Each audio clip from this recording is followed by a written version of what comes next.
When we're looking at change, road maps for example, one of the things we often most need is some kind of anchor, some kind of reference point to which we can return, to which everything else is relative. But there are 4 quite different types of anchor. It's actually the number of dimensions that we're looking at. A classic one on land, like here, would be a 3-dimensional, 3 points. We've got height, width, breadth, all locked together. We've got a reference point that anchors all 3 of them. So we know where we are at all times. Height, if you look at GPS for example, it's pointing out each one of those. It's giving us an anchor, a reference point in all 3 dimensions.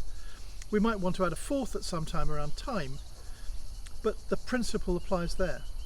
Now when we look at a ship on the quayside, we lock it in 2 dimensions.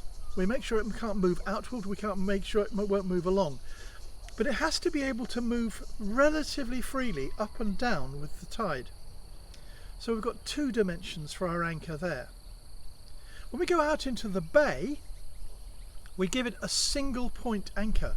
We can rotate around that anchor and we can move up and down or move sideways as necessary, but it's always in reference to that one single point.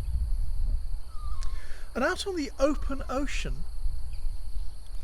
there's no way we can put an anchor down to hold us still, and it would probably destroy us if we tried to. So we put out what's known as a sheet anchor. It's a kind of fractional anchor, if you like, a fractional dimension where it allows us to go to keep us stable relative to the flow. In stormy weather, a sheet anchor is like a kind of parachute that we put out behind the ship to keep us steady in one direction. So when we're dealing with change, we need to look at what kind of anchors we're working with. What do we need?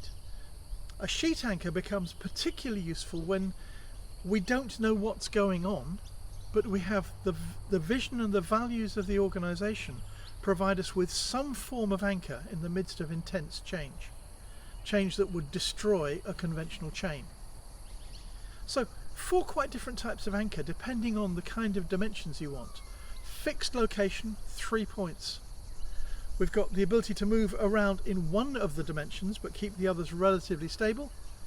We've got a single point like a classical anchor put down onto the seabed in a bay, and a sheet anchor which allows us to move to keep ourselves stable relative to the flow in stormy weather. They're useful ways of looking at how we build a reference of where we are in space and time.